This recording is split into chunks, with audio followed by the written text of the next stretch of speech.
আর ওই মিম ফিরাজকে আমি নক করি।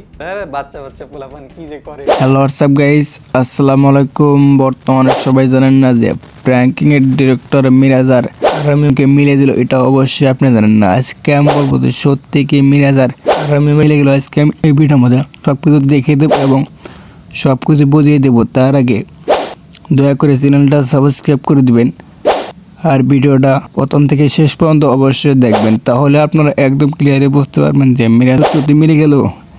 আজকে আমি এটা একদম সব কিছু প্রমাণ সহ দেখিয়ে দেবো এবং সব কিছু বুঝিয়ে দেবো, তাহলে ভিডিওর মধ্যে চোখ রাখুন।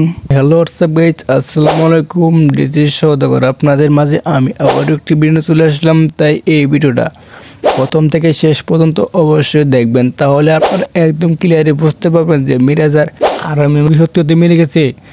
আজকে আমি এটা একদম প্রমাণ সহ দেখিয়ে দেবো এবং সব কিছু বুঝিয়ে দেবো যে প্র্যাঙ্কিং ডিরেক্টর কি বললো মিরাজ আর মিমকে।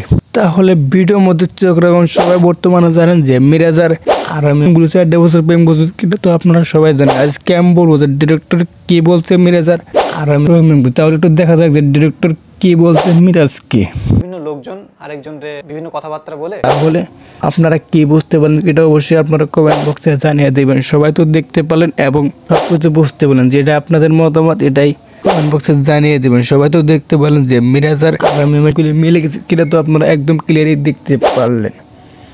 ভাই যদি ভিডিওটা ভালো লাগে অবশ্যই লাইক কমেন্ট শেয়ার করে চ্যানেলটা সাবস্ক্রাইব করে পাশে থাকবেন।